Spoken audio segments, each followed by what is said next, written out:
one, possibly of two. If we have a request for additional sessions, we'll have a poll at the end of our presentation to see what additional sessions there is interest in us presenting. This again is for the awarded grantees for our 2025 water quality restoration grants. And good morning, I'm Catherine Schaefer. I'm the manager of the Bureau of Watershed Management in the Division of Watershed Protection and Restoration under the Watershed and Land Management Program at the Department of Environmental Protection. And housekeeping items, I had this on the screen, and I do thank some people that had already started introducing themselves, dropping their name in the chat with their email address, just so that we have that. Again, we are recording this meeting.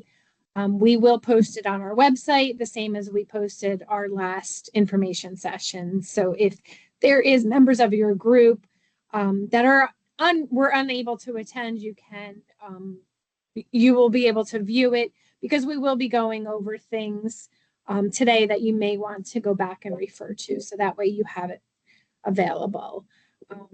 We will have a question and answering session at the end for you to ask questions and comments for any of our presenters. So we do ask that you hold off until the end for question and answers, although you can drop them in the chat at any time for us to answer at a later time. And I'm also going to say, once again, we're going to do a poll during the question and comment session at the end to see what additional public information sessions you would like us to see.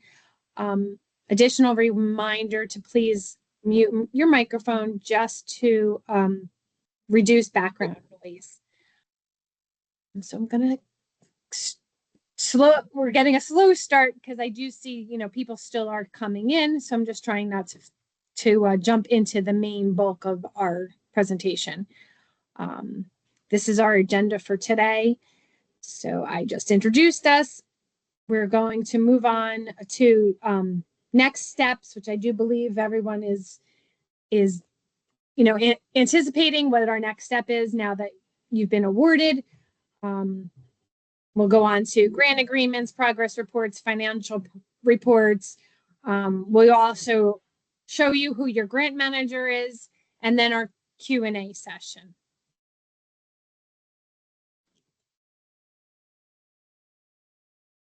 This is our team. In case you haven't, if you're new to us, I am the manager. I already introduced myself. Kimberly Todash is our section chief. We have a fiscal staff.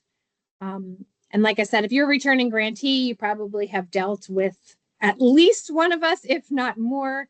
Usually it's a fiscal staff member and a grant management staff member. So our fiscal staff is our Jen Noblejas is our supervisor, and we have Roxanne Frederick and Ann Elizabeth Youssef. And then our grant management staff is Natalie Young, Fariva Assad, Rebecca Ackley, Rosemary Brown, Lauren Holleran, and Amelia Yates.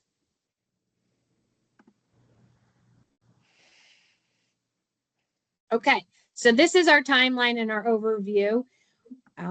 Today we are on our first grantee awarded information session. So step 2 of this timeline.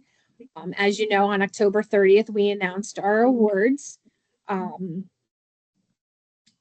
If we are open to having a second information session, like I said, we're going to have a poll at the end to see what is warranted, what else others want to see, what deeper dive you want to see us present to help you further with your grant management.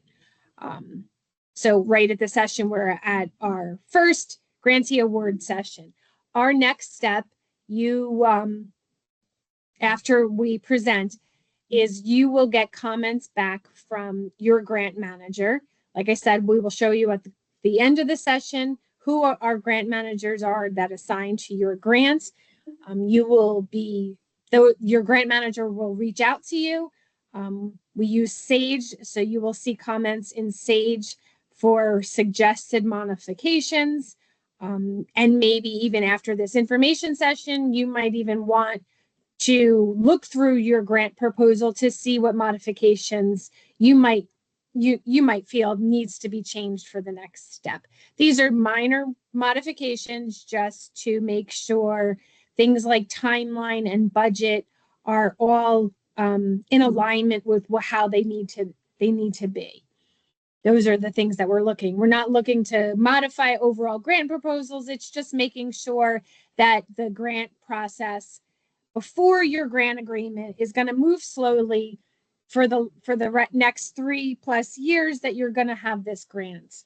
And that we can have the least amount of changes. If you're an existing grantee, you know that modifications and even no cost time extensions slow down the process of the grants. So it's best to address these before the grant agreement is signed so that it makes a smoother process.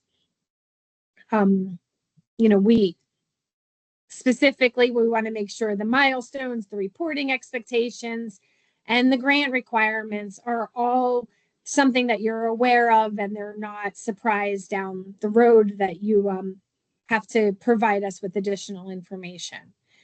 We want this opportunity for grantees to ask initial questions and get familiar with the process so that you know who your grant manager is and you know who your main point of contact is. And like I said, the second information session that we're hoping to have will have a deeper dive into specific programmatic requirements, helping to ensure that all grantees are fully prepared to move forward. Like I said, the next step in the process is our modifications that you will, or grant manager will be reaching out to you soon, but probably do not expect that until, because we're in the holiday season, it might take until January for the grant manager to reach out to you with expected modifications. And the grant agreement, which we'll go further in the next section, is our formal agreement, which is, we prepare it, but we give you the opportunity to comment on it. And it's the terms and condition of the award. It's, how long it will last, how long, what the award amount is, what your reporting requirements are, what your deliverable schedule is. And then once our grant agreements are finalized, award letters are sent to grantees confirming the approved grant details and execution date. Each one of these steps builds towards ensuring every grantee is fully prepared and compliant before their project officially begins. Please note, work can only begin when the grant agreement is fully executed, and it can take 6 to 12 months for a grant to be executed. We try for sooner, but sometimes things are out of our control. Okay, I'm going to move on to our next presenter. I'm going to introduce for grant agreements is going to be Jen Noblejas. So I'm going to stop sharing my screen so Jen can share. Hello, good morning, everyone. Let me share my screen. Can you see my screen, Catherine? Yes. Okay, great. Okay, so my name is Jennifer Noblejas, and I will take you through the next steps of the grant process. I'm sure everyone is eager to start. They're working on the grants, but there is still a lot to be done before we get to grant execution.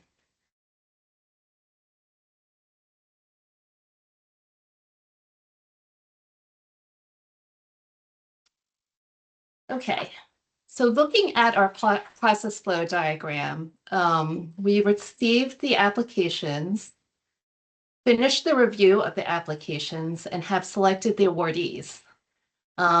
We are now at this stage of the process, modification. Before we can start drafting the grant agreements, we must make sure that the proposals are complete, as Catherine stated. Each of the grant managers assigned to your grant will review your application and provide comments. When there are comments waiting for your action, all of the authorized officials assigned to the document will receive an email notification that modifications are needed. When you receive this email, you would log into Sage and open your application documents. This will be on your My Task list on the home page. You will then go to the Forms menu and scroll down to the Grantee Evaluation Summary page, which is this page. On this page, you will see your scores and then a comment document. Click on the link to open the document. You will need to address the comments by going back to the application pages on the Forms menu and revising the relevant sections. Please work with your grant manager to ensure all comments are addressed. The idea is that the application will eventually be your scope of work that we put into the grant agreement. Comments to the proposal will also cover budget. If the budget in your application does not follow the budget details guidance document in the RFP, we will be asking that the budget be corrected. I suggest you review the budget details guidance document again and look at the examples of the type of information we need for each category. You will need to show the actual calculations on how you came up with the amounts for each category. Most of the information we need to fill out the grant agreement comes from the budget, so this is very important. Please remember when you put in an amount in the budget, ensure you will be able to supply the backup documentation needed when you submit your final financial reports. We will be going over the documentation needed for the financial reports later on in the session. Once you revise your application pages and your grant manager has approved it, you will send it back to us by going to Status Changes and clicking the Apply button underneath Modifications Submitted. If no other changes are needed, we will officially award the grant and draft the grant agreement. Looking at the process flow diagram again, we will be at this stage of the process, agreement drafting. We will initially fill out the grant agreement forms and then pass it back to you for agreement modifications. All of the authorized officials will receive an email notification that agreement modifications are needed, which will be at this stage of the process. At this time, you will see a grant agreement section in the Forms menu below the Grantee Evaluation Summary page. This is what the grant agreement section will look like under the Forms menu.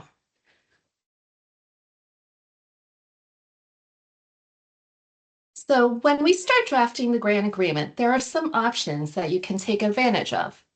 The first is an early work period or early start date.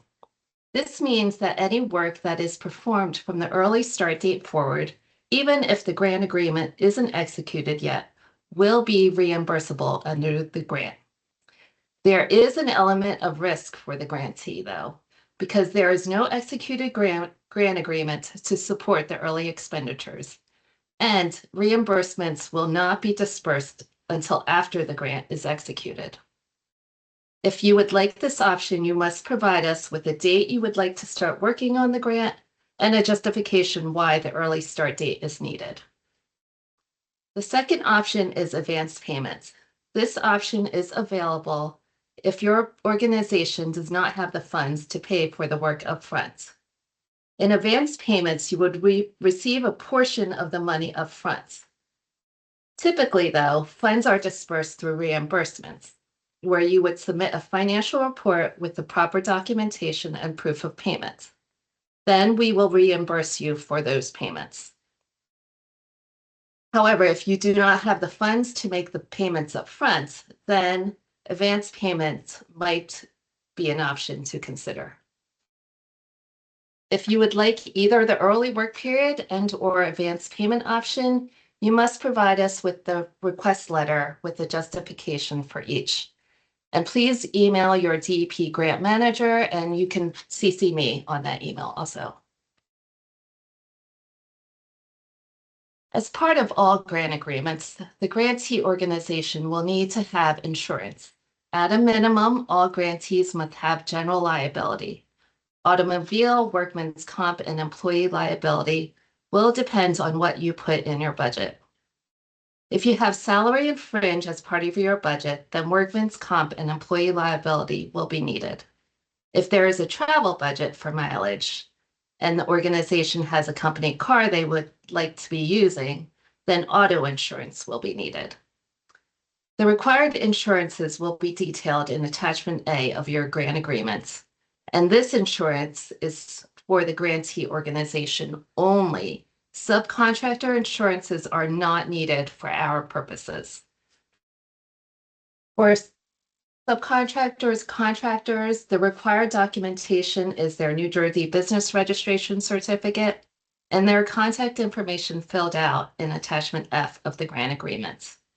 If a subcontractor is to be determined, this is fine, but once they have been selected, you will need to provide us with their information. This is especially important when you submit a financial report that has an invoice for the new subcontractor, because we cannot reimburse the payment until this information is received. Okay, so when the agreement is with the grantee for modifications, the grantee shall review each page of the grant agreement section for accuracy and fill in any missing information. So if insurance is required, you will upload the current certification of insurance document. If the subcontractor is known, you will fill out Attachment F and upload their business registration certificate.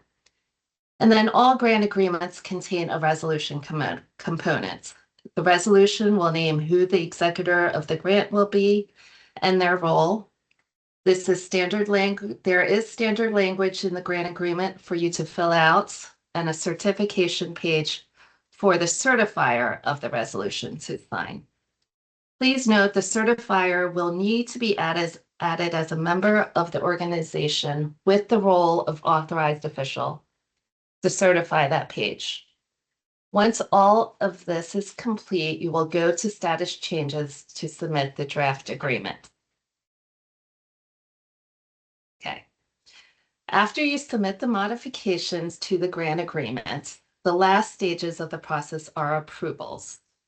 This will be from legal and transactional operations, the management of the water quality restoration program, contracts and grant management unit, and then to the assistant commissioner for grant execution. Throughout this process, we may receive questions or comments from the different offices, so we may be asking you for additional information. When the grant agreement is sent to you for grantee signature, which is at this point of the process, the executor of the grant named in your resolution will need to log into Sage and review all the pages of the grant agreement. Please make sure they are added as a member of your organization as an authorized official. So when they log in, the grant executor will sign the approval signature page and check mark the certification boxes on attachment A1, 2, and 3 and save the page so that their name appears at the bottom of the page. If anyone else goes in and saves the page, their name will overwrite the previous signature, so please be careful.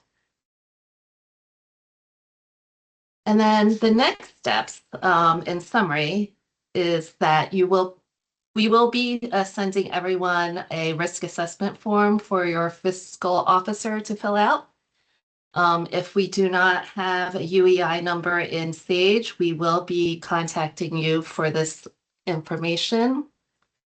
And then an email notification will be sent when modifications to your application is needed. You would make the revisions directly on the application pages and work with your grant managers to discuss the comments to ensure that changes are made correctly before you submit the modifications back to us. Lastly, we ask that you submit the modifications within 30 days of receipts so that we can start drafting the agreements. And the sooner you submit your modifications, the sooner we can move the grant agreement through the process. Here is my contact information if you have any questions. And then I believe next I would like to introduce Rosemary Brown, who will talk about progress reports. Righty, let me just share my screen. Give me 1 second.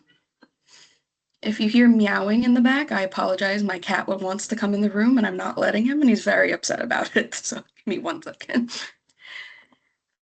Okay.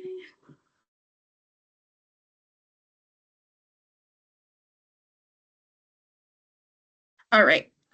So I'm going to be talking about progress reporting. It's important to note that progress reports are no longer on a quarterly basis. Instead, they're going to be submitted biannually, along with the corresponding financial report.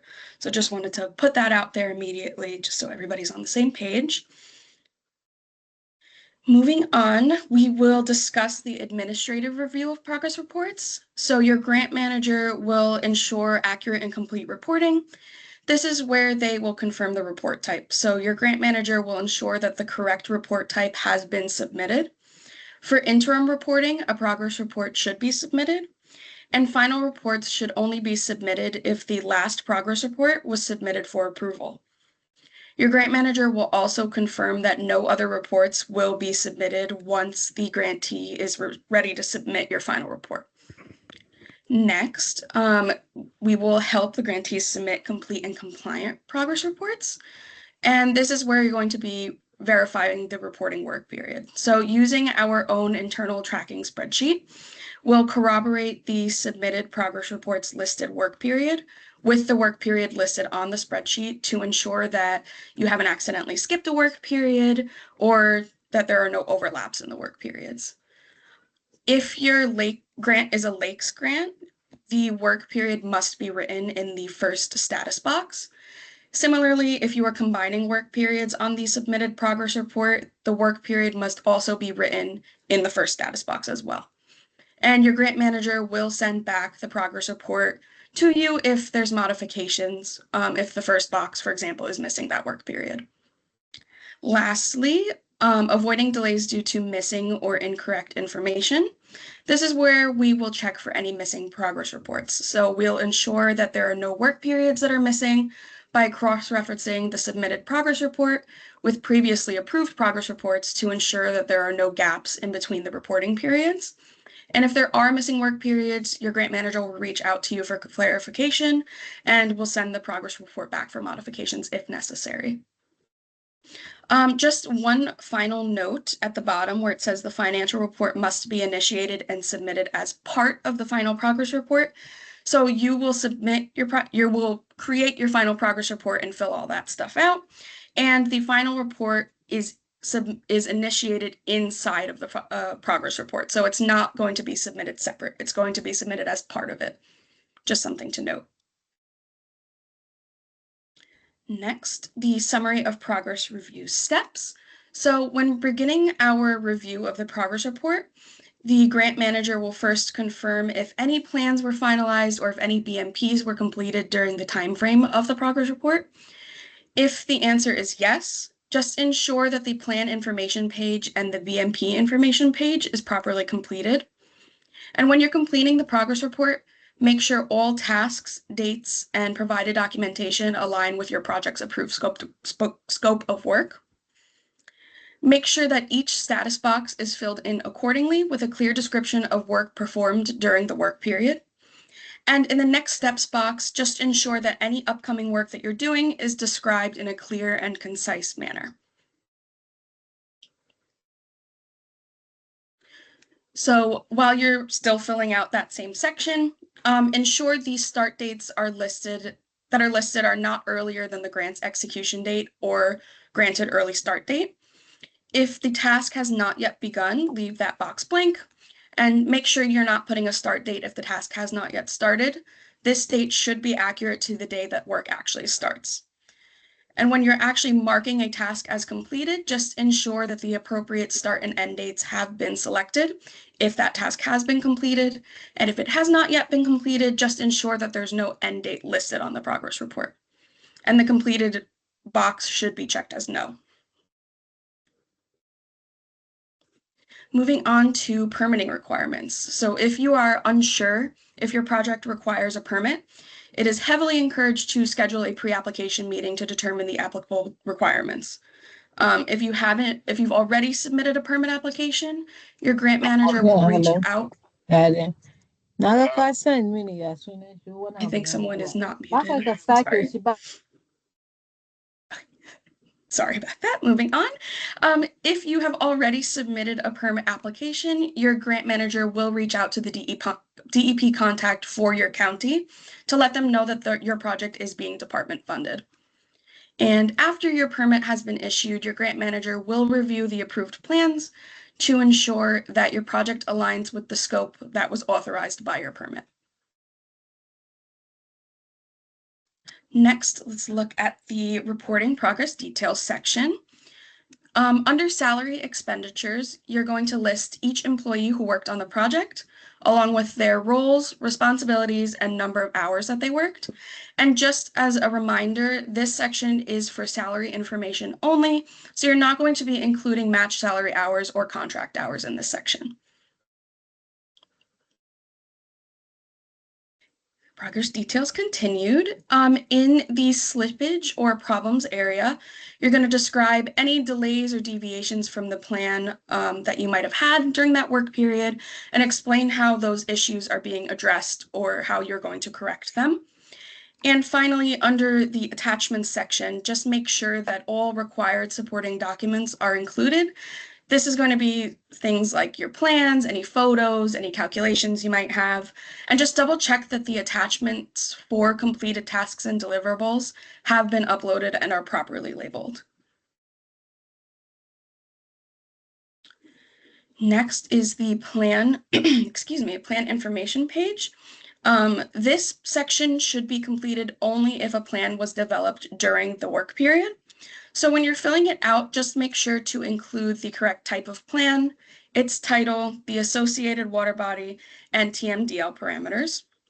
You'll also want to attach to this section the plan document, and just double check that all information matches what's listed on the grant agreement. Consistency in this section is important. That way it's accurate and for our own review purposes. And just as a note, if a watershed-based plan is part of this project or part of your project, the draft plan should be submitted to us, the department, for review and comment prior to completing this page.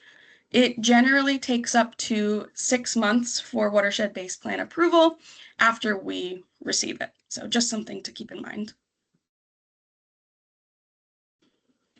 Lastly, we have the BMP information page. You're going to need to complete this section for each BMP completed during your work period.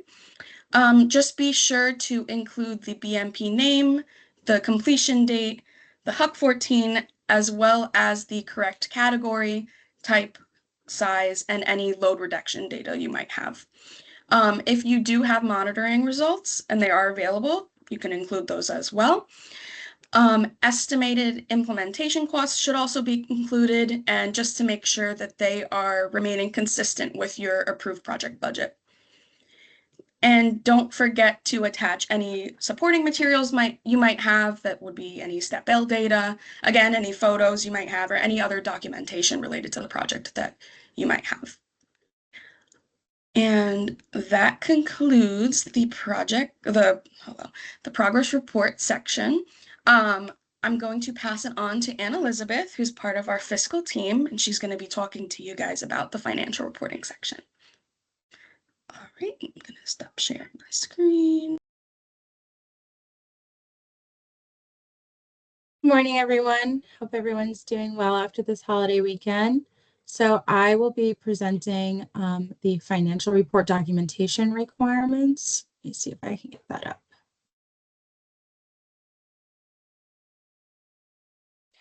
Can everyone see this?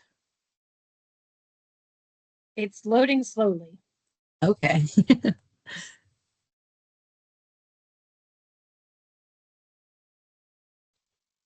coming. Okay. Now it's All all right. Wonderful.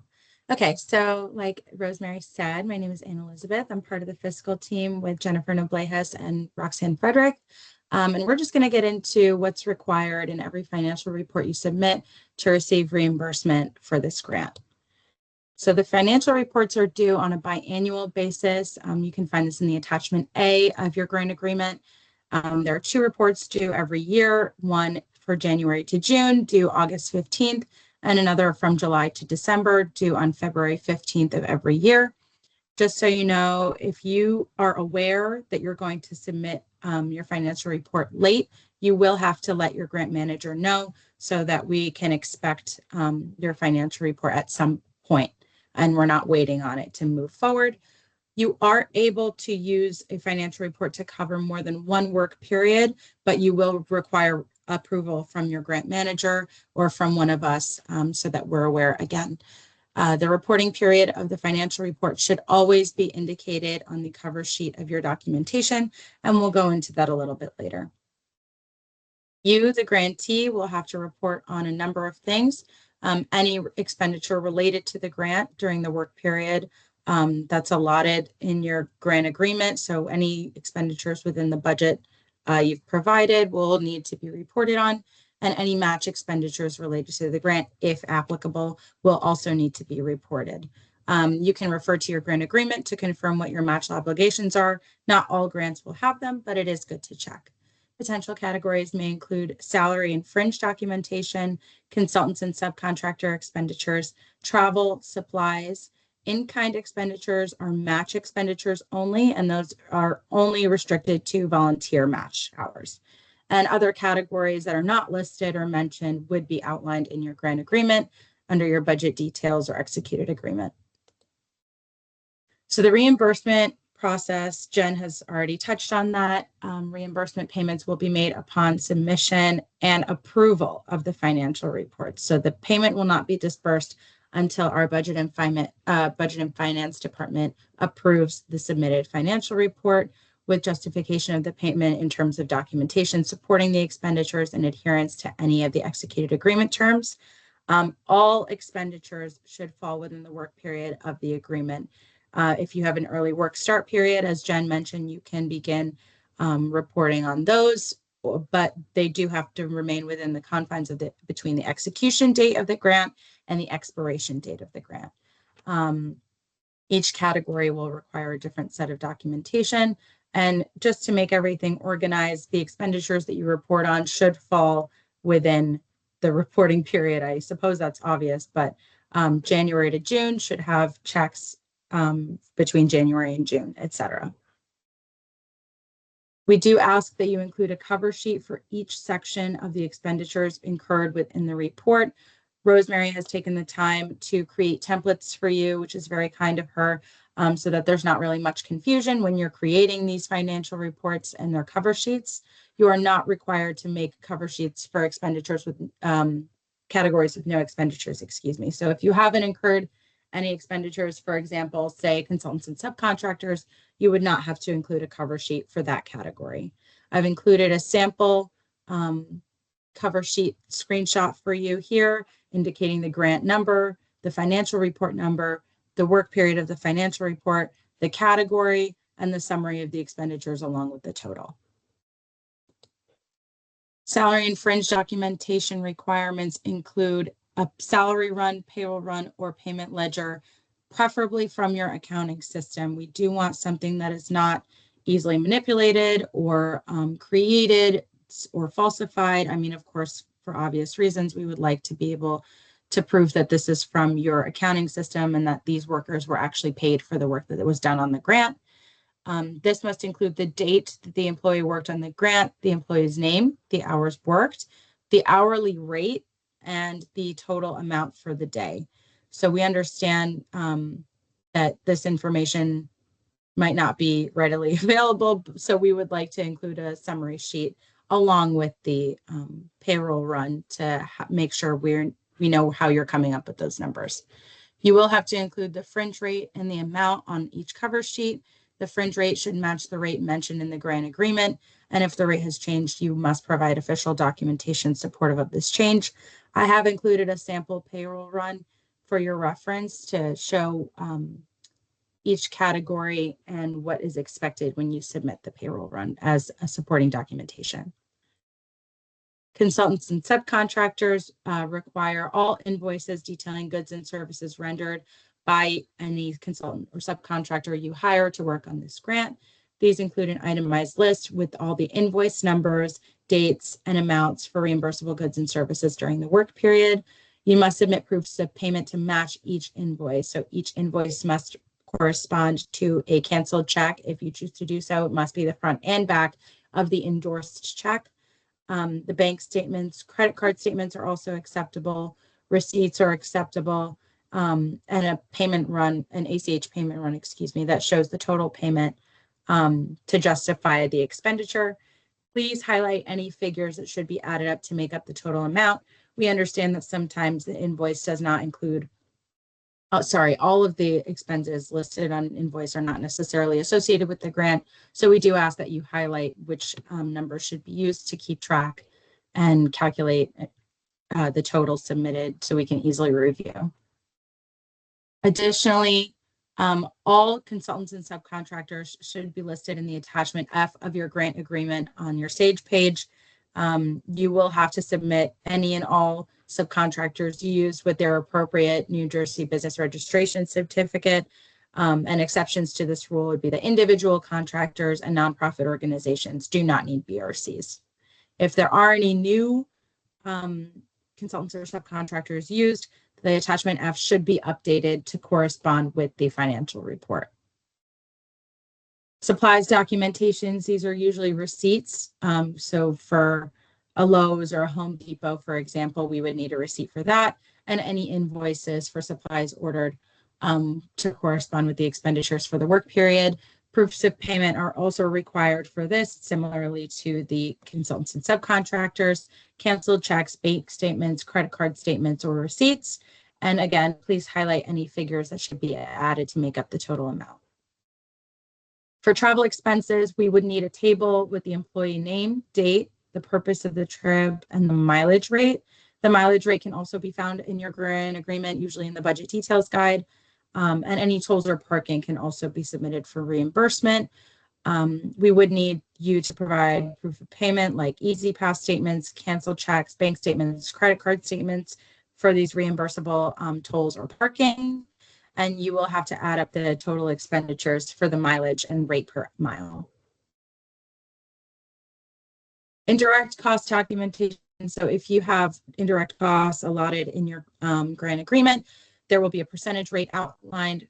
We would ask that you submit the calculation with the percentage rate to show us how you get the total indirect costs, but otherwise no other documentation is required for indirect costs at this time. Food purchases are not reimbursable and should not be included in financial reports, and permitting fees are also not reimbursable. If you are applying for an NJDEP permit, you should list us as a co-applicant and the fee will be waived. Otherwise, we are not reimbursing permitting fees at all. Match expenditures, cash match expenditures require the same type of documentation as grant funding expenditures. So for example, if you're listing a cash match expenditure for consultants and subcontractors, an invoice and corresponding proof of payment is required. To touch on the in-kind match volunteer time expenditures, we will need a timesheet or sign-in sheet for the volunteers used.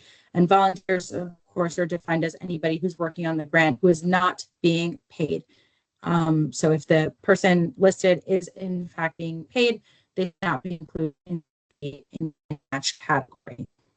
I've included a small sign-in sheet example at the bottom. These can be handwritten or typed, but we do require the name, the date, the hours, and the task for each volunteer. This is a little bit complicated, the signature and certifying the report. Please be sure you know who your appointed financial officer is listed in the grant agreement. This is the only person who's permitted to certify the report. and this person should be the last person to click save on the save page before the report is submitted. Their name will show up on the bottom as listed in the screenshot on the right. The CFO's name will be in red at the top. And then on the very bottom of the page, the last person to certify the page is listed on the bottom with the date. Additionally, these two names ideally should match. If there is a change in individual in the position, we would require a letter from the executor of the grant agreement to appoint a new individual, and that letter will have to be uploaded to the miscellaneous attached page of the grant agreement. Your grant manager should be informed of the change, but also like to be informed of the change if you plan to add the letter to miscellaneous attachments yourself. Just because the name in red on the right will not change, even if you do change the individual who is permitted to certify the report. So just let us know so that we're aware of the change when looking at the name on the very bottom of the report. For insurance coverage, as Jennifer touched on earlier, we will need grantee certificate of insurance uploaded in the miscellaneous attachments page. There is an allotted section for insurance coverage. Coverage must be active for the entire life of the grant, beginning to end, execution date to expiration date. If the certification of insurance is expired, we will not be able to approve the financial report. So it is important that you have current COI coverage at all times. If you are uploading the COI to miscellaneous attachments yourself, please, we ask that you do not delete the previously expired COI, because again, we do need evidence that there has been insurance coverage for the lifetime of the grant. Listed in the screenshot is a description of operations box. You will need to include the grant number, and this is the preferred language. Additionally, you must list the certificate holder as the state of New Jersey. Do not include the Department of Environmental Protection, the DEP, or anything similar. Please do not address it to me or to any of my colleagues, because the state of New Jersey is the certificate holder of the insured, not the department. So that concludes my presentation. Again, my name is Anna Elizabeth. Please feel free to reach out to us if there's any confusion with any of these instructions or documentation questions. Jennifer Noblejas' email is listed here, as well as Roxanne Frederick, and any one of us are able to help you at any given time. We do look forward to interacting with you through the lifetime of your grant, and we're always happy to help. So please don't hesitate to reach out to us if you have any questions. Thank you very much.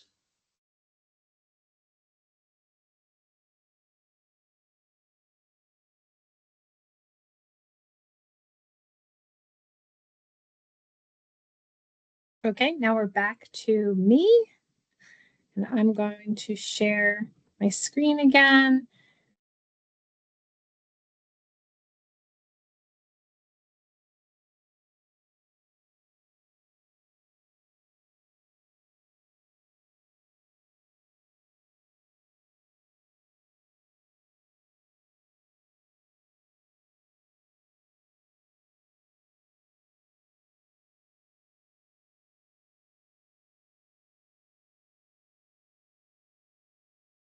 And now on your screen is grant manager assignments. So if you look for your application number or your applicant name, you can see who your grant manager is assigned to you. If you're new, then the name might be new to you, but if you're not new, then you may have dealt with the person that's on the screen. I'm not able to get it on one screen, so I'll just kind of flip back and forth. This concludes our presentation, so we will open it to questions, either in the chat, or you can unmute yourself and ask your questions. And like I said, we will also be posting a poll in the chat to ask about what follow-up sessions you would like to see us present.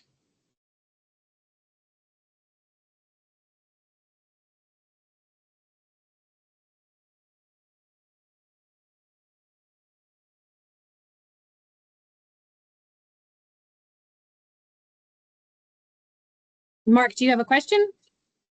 Yeah, I do. Mark Herman with Montgomery Township. Thank you for the grant notice. We really appreciate it.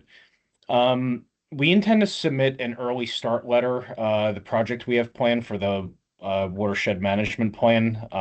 It is time sensitive, so we were wondering if we can set up a meeting with our grant manager, because it's time sensitive and it involves about 13 municipalities.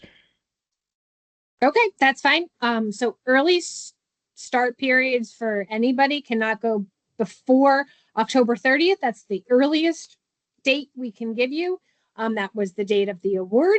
And your Right. grant manager, you said Montgomery Township, right, is Amelia Yates. Her information is on the screen right now. And she's available, to set up a meeting with us, and that is something we can work through. Right. Thank you. Sure. Hi, Mark. This is Amelia. I think I've been in communication with Kim Jones, but yeah, just shoot me an email and we can set something up. Sounds good. Thank you, Amelia. Hi, this is Mm. Michelle Bufadel from NJIT.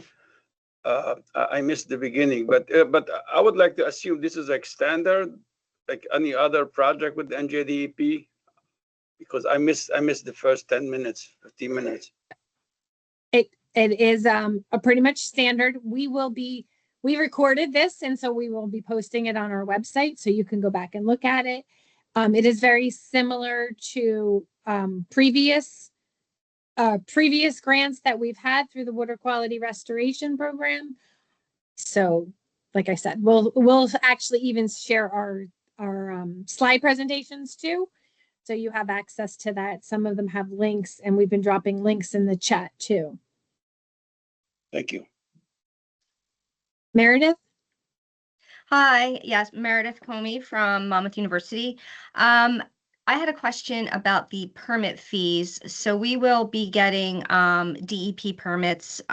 The living shoreline permit, obviously that one, there's no fee, but I was wondering if you were listed, if DEP was listed as a co-applicant on the Tidelands license, would that fee waiver apply for Tidelands as well?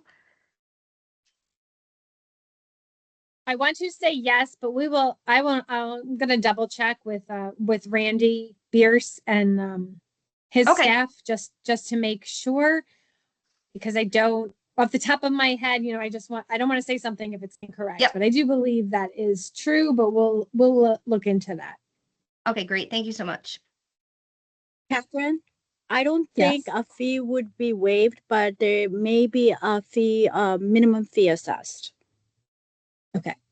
Okay. So, yeah, Fariva used to work in the Bureau of Tidelands until she came to work with us, and so that's probably very good advice. You're right. It would be a reduction, but not a waive.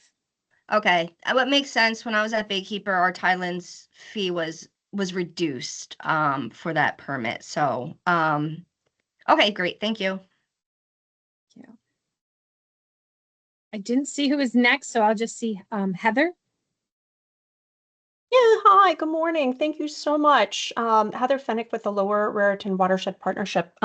Just a question regarding grant manager engagement. Will they expect us for our community engagement and awareness piece of things? Will they expect us to extend an invitation for any community engagement work that we do? Yes, our grant managers should be extended invitation to know that you're doing it, to see if they're available to participate. If it's part of your grant, we're supposed to be made aware of what's happening. If it's a deliverable that's in there, most outreach and education is part of your grant agreement, so we should be made aware of your events. And then if possible, staff can participate in them. Okay, thank you. Carrie? Yes, hi there. Thank you again for this really informative session. Carrie Weiss, Lake Owassa, Paul Headwaters Conservation Foundation. This is our first grant. And I'm wondering if in the modifications area, if we get more details on some requirement from you, like let's say in the insurance area, and that impacts our cost, is that a possible modification, or the cost is absolutely fixed and we have to eat whatever change it might, engender before the management agreement is signed? We can definitely work out costs if it's significant. And, I think I would say that's very project specific. So you should reach out directly to the grant manager if something like that occurs. But it is better to address it now and, to bring it to our attention, and we can adjust cost, but we try to keep it minimum adjusting. But adjusting anything, and this is why we're presenting today, adjusting anything prior to the grant agreement being signed is optimal for all of us, including all the grantees themselves. So now is the time to, yes, if you see something and it needs to be changed, changing it now is better than changing it later on, even if it includes a slight adjustment to what was awarded. Terrific. Thank you so much. And also, I'm trying to fill in the poll, but I'm getting something went wrong and the poll won't submit my vote. Oh. How you can always drop it in the chat so that we know. We're just, trying to get the what's the average of what others want to see, or that it might have went through already. No, Oh, it didn't. I'm sorry, it didn't. it okay. I'm You just gonna should- put thanks. I just put it in the chat.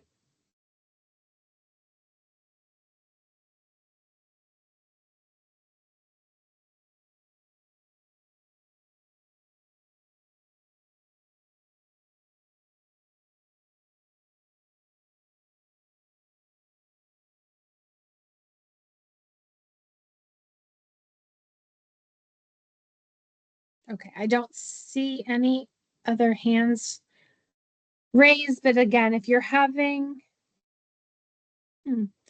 problems with the poll, I'm going to say our options for additional session guidance would be permitting, co-op quality assurance plans, watershed-based plans, closeout process, budget details, amendments. You can just write it in the chat. So we will have follow-up sessions. Our follow-up session may be the same day, but we'll probably do time frames. So that way, if you're only interested in one, you know specifically what time to hop on, so that we can have those time frames.